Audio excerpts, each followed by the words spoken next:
to my channel. Today we're gonna be going over some of my tattoos. I did a little let's see how many tattoos I have video a while back, and I've lost count since then again. Haven't gotten that many since, but I've lost count. But I have been getting a lot of requests lately to do a little bit of a backstory on some of my tattoos. Now, a lot of my tattoos are random. In fact, all of them are, but they're all pretty impulsive and not too planned out. But since I draw a lot of my tattoos, a lot of the times when I'm drawing them, I kind of realize that the tattoo I'm designing has more meaning than I thought it did. So I just thought I'd share them a little bit with you guys. And again, like some of these like definitely had meaning with the intent to put on my body, and some of them I've just kind of designed on my own or just doodled, and then I'm like, oh, well, that kind of reminds me of this that happened. And yeah, I don't think your tattoos need to have meaning in order for you to have tattoos or to get a tattoo, but I think it is kind of cool to share like the story behind it, even whether it's something that symbolizes or it's just a funny thing that happened when you got the tattoo. Either way, I just think it's kind of cool, and that's why I love tattoos so much. You know, tattoos have been such a huge part of my life. The reason I mainly got into tattooing so much is because I hated my 9-to-5 job. It was like a little rebellious way for me to still be able to express myself while still working a corporate job, and just like with fun little doodles. So I just thought I'd share a couple of these story times, and maybe they'll inspire you to get more tattoos too. So let's dive into this. I wrote them down here too because I was gonna forget some of them for sure. I have over 60. Last time I counted, I think it was 60 exactly, or maybe just under, and I've definitely got more tattoos since then, including some of the ones I've given myself. Anyways, let's just dive into a couple of these story times right now. First one I'm gonna start off with is this hand tattoo. It says, "You're good." This was one of the tattoos I got while working my corporate job. I've been wanting to get a hand tattoo for a long time, and at this point in my life, I didn't have any hand tattoos. Or I think I had like one, like this little flame tattoo. I think that was my only like visible tattoo on my hands. And I was also kind of looking into more spirituality, trying to understand like universe and everything like that, because I was learning about zodiacs, and there was this girl in the office at the time that was very spiritual that I knew. And I asked her, I was just like, oh, like what's like spirituality about? Like, can you just talk to me like what that means essentially? Because I didn't know. I grew up agnostic, so I didn't have like any understanding of that. And she basically told me that it's basically thinking that there's something bigger than you out there that's taking care of you, looking out for you, and making sure that you're okay at the end of the day. So it kind of like takes the pressure off of you making all the decisions, putting right and wrong on yourself, when knowing there's something bigger than ourselves that is gonna take control at the end of the day. And just to let you know that you're good. And that's kind of just basically how she explained it to me. And there was something so comforting about it, especially the job I was working at that time. It was so stressful, and people would always keep coming to me and being like, well, why can't we do this? Why can't we do this? Can you ask them about this? Like, I was like very much of a middleman, and being a people pleaser, it felt very like there's a lot of pressure on me.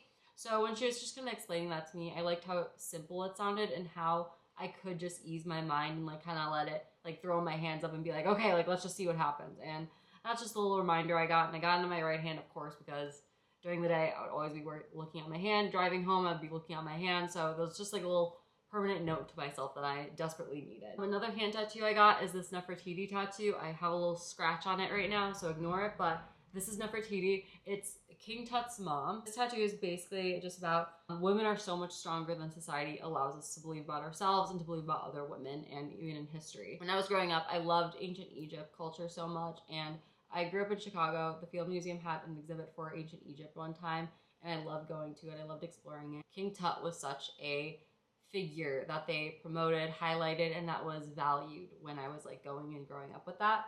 And to hear all these accomplishments about the Egyptian Empire and everything, and then to learn years later that it was all attributed to Nefertiti, his mom, because when his father died, Nefertiti is essentially the one that put everything set everything up for her son to take over so he could be successful. And basically how we know King Tut to be, he would not be as successful and be as renowned if it weren't for Nefertiti and everything she did to help in ancient Egypt. She helped found the religion, the culture, and there is so much about ancient Egypt that happened because of her and that she's just not credited enough for. So that's why I really like that tattoo. The next couple ones, so I had a Malamute named Max. And Max I got for my 13th birthday. He was my baby, my pride and joy. He was everything to me. He passed away in 2019, unfortunately, so I've gotten so many tattoos for him. So I'm just going to go over all of them right now. I have this little number 5 for him. This is my most recent one, actually, I did.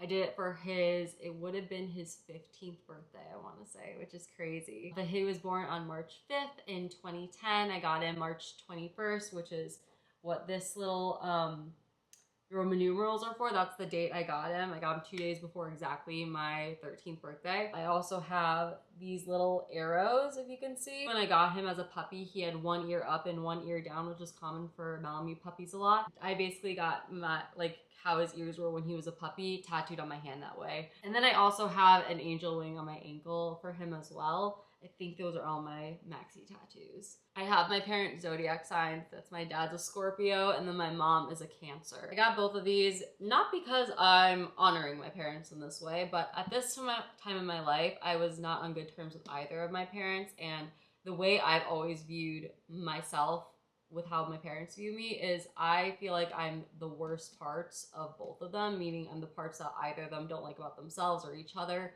And I've learned how to love those parts of me. Like, those are the parts of me that I feel like I'm proud to be like my mom and dad because of, and they may be ashamed of it, but I'm like owning it. For so long, like, I grew up being told like, you're just like your mother, you're just like your father, and having that be like a negative thing.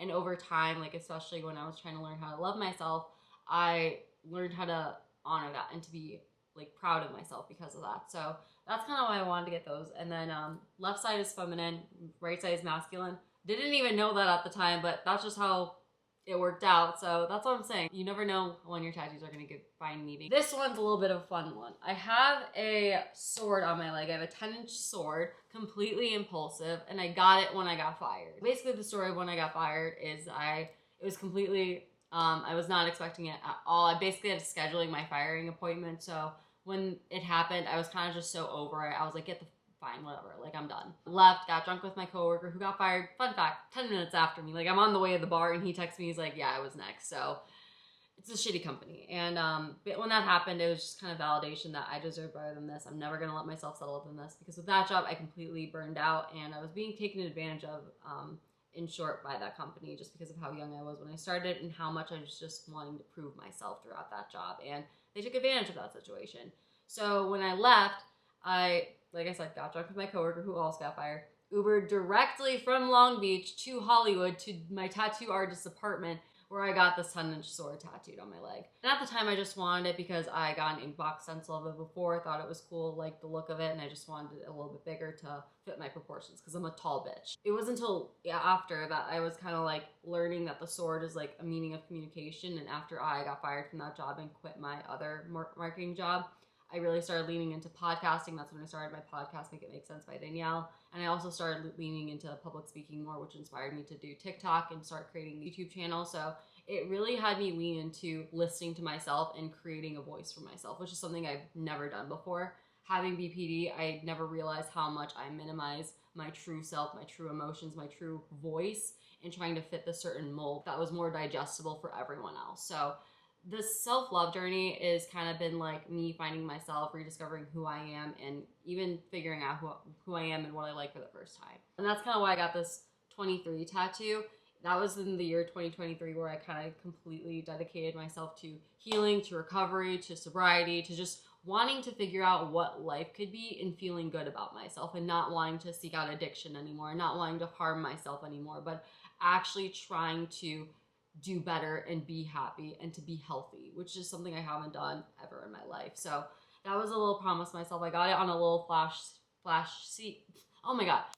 Flash sheet on Friday the 13th in 2023. It was in January, so it was like one of the first tattoos I got of the year. I was born on May 23rd, so being from Chicago, I saw M23 everywhere, and being a little kid, I just thought everyone knew about my birthday and put it up there for some reason.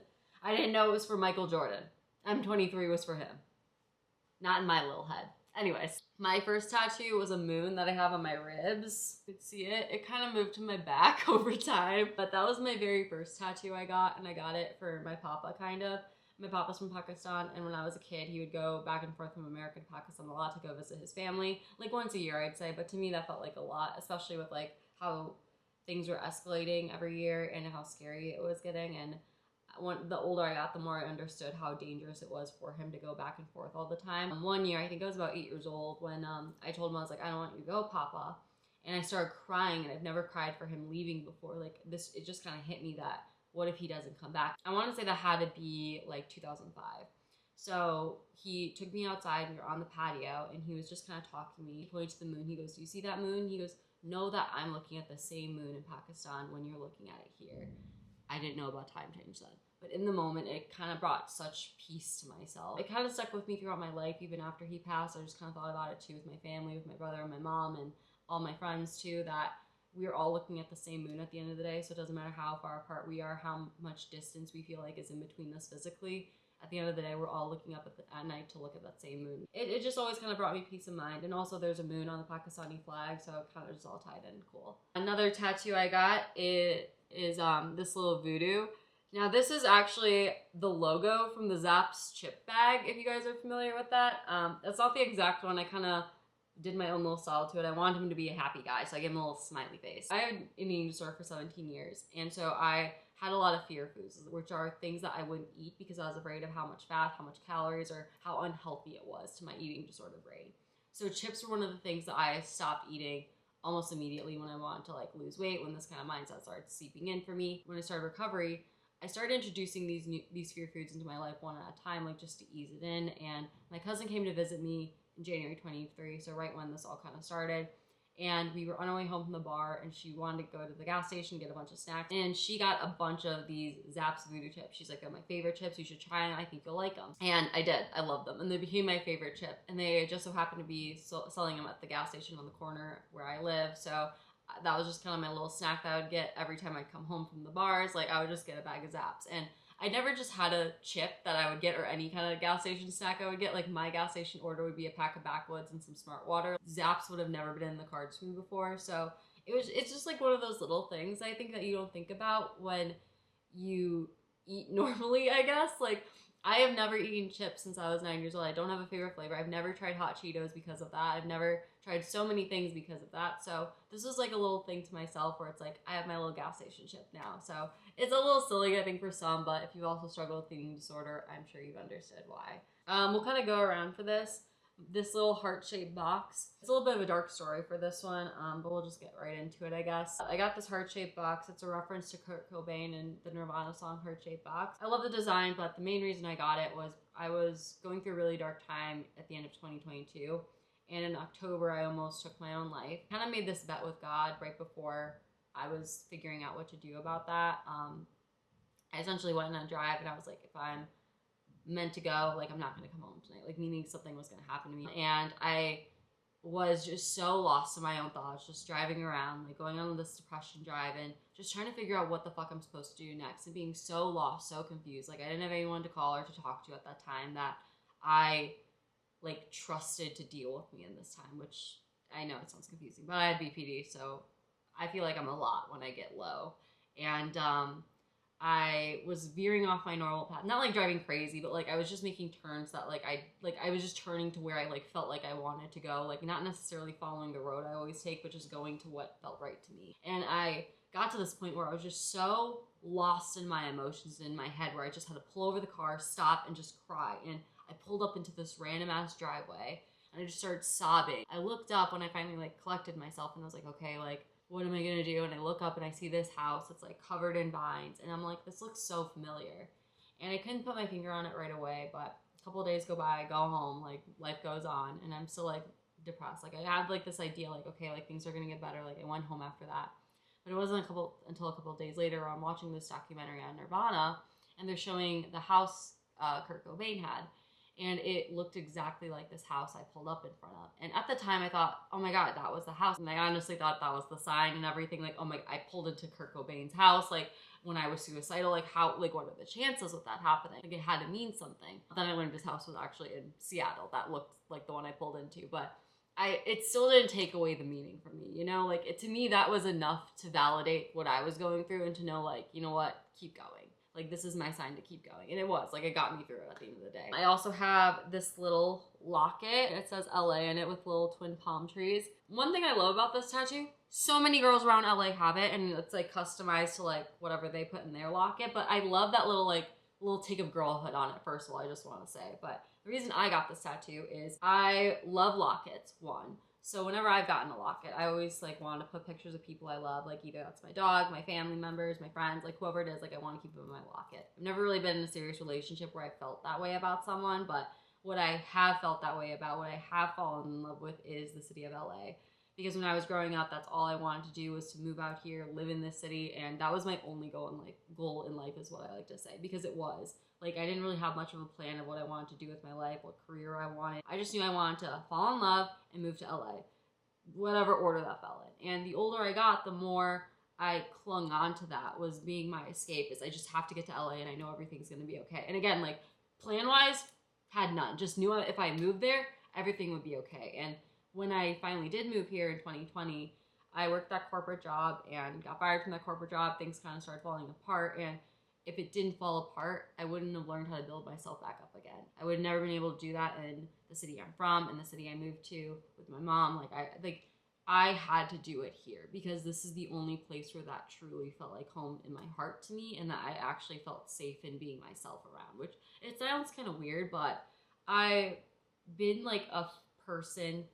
I've like tried to be an idea of someone to so many people my whole life, and when I finally moved out here, it kind of gave me the freedom to figure out myself and to be who I wanted to be or who I felt good about to me. So it wasn't so much of playing a role or trying to fit an identity. It was just be yourself and let's take it from there. And the palm trees are on Mulholland. There's this one like part on the road where it's like there's these two palm trees and it kind of like they stick out like that. So that's just the silhouette I took. It's a picture and then I just like quickly just sketched it, put it in the locket, done. That's it.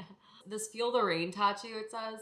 This I got when LA had a lot of rain, so that was back in 2023. Be present with yourself, listen to your emotions, don't try to suppress and move on, get to the next thing. And it was like, just like a little reminder for myself to slow down and let yourself just be for a second, and that's okay. I think we get just so caught up into the go, go, go mentality, like that's what society wants us to believe. We don't take enough time to slow down and just be with ourselves, be with our feelings, and to listen what we're needing so bad. So that's why I got Feel the Rain, kind of like slow down, feel the rain, feel your emotions, feel this present moment. This Crazy 8 tattoo I got, it's an 8 card with it's a flame match, but everyone thinks it's a lollipop, which I totally understand. So we could go with whatever it is. I thought it looked cool, that's why I got it, and I like the number 8. As a kid, I basically grew up with my grandparents and my brother, and we played Crazy 8s a lot. We loved card games. We played Rummy, Crazy 8s, War, Solitaire, like all that stuff. So it kind of just reminded me of like that simpler time too. We're gonna go to one that's a little bit darker. It's this little backwards revolver. So like the barrel's facing this way and then the trigger is like facing towards me. End of 2022, I was very depressed. I was quite unaliving thoughts myself, which is something I constantly struggled with, but I feel like it hit a different peak for me there. And I always said that if I was gonna unalive myself, it was gonna be because I just wanted to be one and done. So, trigger warning, sorry if I didn't say that, but basically it was kind of just like think about it. Like, as crazy and as manic as I feel where I say it, I could just like think about it quickly, and this was kind of like a reminder that it's like, don't take yourself so seriously. And it's also like a little bit alluding to the saying I love, which is addiction is like a gun, and you just never know what's going to be your final like time. That was a saying that really woke me up from my addiction, how I was self-harming, and it kind of just put into perspective. So this tattoo is kind of just a way to marry both of those ideas with my ideologies and the addiction. Like, this was a way of me like trying to be more conscious of what I was doing to myself and how I was speaking to myself and how I was treating myself, essentially. When I got this tattoo too, because it was again, this is such a dark time for me, and I posted about it, people would be commenting on it like, that's so hot, it looks so good on you, like shit like that. And I'm like, yeah, if only you knew this was me just not wanting to actually blow my brains out as much as I wanted to. So glad you think it's sexy. Okay, moving on. I have this little pine tree. I think Emma Chamberlain has the same one. I saw it on Pinterest and it made me just think of my papa, because he loved pine trees and he's from Pakistan, and he would always talk about the mountains of Bijnor and how he'd see these pine trees all over. I have this snake. This is one of my favorite ones. I got this one because it is kind of like a resemblance of my villain era, as I like to call it, which was kind of when I started recovery, and I had this like mentality that like, I'm gonna change my life, I'm gonna do what's good for me, I'm gonna do what's best for me. And I was struggling so much mentally in ways that not even my best friends knew. So so much of what I was thinking and feeling about myself, the way I've allowed so many people to treat me in the past, something flipped where I was like, I'm not dealing with this anymore. Kind of just realizing that I matter, I deserve respect and love just as much as I've been giving it to everyone else for fucking free. Like, it's fucking candy on Halloween. So that was just kind of like a little bit to myself being like, no, like we're standing up for ourselves, okay? So yeah, that's why I like the steak. I also love steak tattoos. I've been wanting to get 2 more, so it's just one of the many to my adding collection. I have the number 810 tattooed on my back. It's a matching tattoo with one of my best friends, Young. And we got these tattoos when she came out to visit me once. It is her birthday, which is August 10th, and it's the address of my house that I grew up in, which is so sentimental to me now because I no longer live there. I can't go back there. I also have a matching tattoo with my other best friend, Hannah. They're these tiny rocker hands. We actually got them with a third person. He was our old roommate. He moved out to LA to live with me for a little bit, still lives somewhere in California now, I know, unfortunately. They basically fucked me over. They moved out without telling me didn't pay last month's rent, and then they stole our security deposit. And I still haven't gotten it back, but they're an asshole for it. But now they have a matching tattoo with us, so fuck them in the end. But they're tiny rocker hands, and when my friend Hannah finally came out to LA, that was like the little bet we were gonna do, is if she ever finally made it out, we were gonna get these tattoos. When we would go out to college, Hannah was my college roommate. We lived together all 4 years. She is my best fucking friend to this day. And every time we would go out in college, she'd come in my room and do these little rocker hands. And that was like we're ready to go, let's fucking do this. We're gonna update ours soon, add little designs. We wanna add our life path numbers in there to make it more personable to us, so it's kind of different than the third person we got it with. Going off of that, my other matching tattoo I have with someone, it's a little lemon wedge. This is a tattoo I got with one of my best friends, Caitlin. It was her first time visiting me in LA too. We went to Vegas, then we flew into LA, went to one of my favorite shops, and we got these little lemons tattoos. Caitlin moved to Tampa the same time I moved to LA. We were both like transplants in COVID, not knowing anyone, having any friends outside of work, and we're just like kind of depressed, talk to each other for hours all the time, and we'd always say like, life is stressy, zesty, and a little lemon zesty. And so that's kind of like why we got those tattoos. I'm gonna try to wrap it up. I have more, but I kind of want to wrap up this video in general. I have Rebel Fiore right here. It means rebel and grow in Italian. And basically it was kind of just like question everything you know in order to pursue your dreams. You know, like just because everything you've like known from this point fails, you feels wrong, it doesn't mean you should give up. Go against everything you've grown up believing in or were told was right, and do what feels good to you. Do what you feel is right now. And I think it's just kind of a reminder that you could do whatever you need to do to change better for yourself, change mentally, physically, whatever that means to you. And keep going, essentially. Rihanna has like the same quote. It's in French though. That's like what inspired me to like kind of have the way it is, because it means rebel flower, essentially. Instead of flower and grow, like I wanted it to be like, no, like in order to grow, you have to rebel. If you want to grow away from all these old mentalities that you grew up believing and made you feel so wrong about yourself, you have to rebel against the mentality in order to do better. Going with that, I have this like, I don't know if you can see it. I hope you can. But it's like a little crack behind my ear.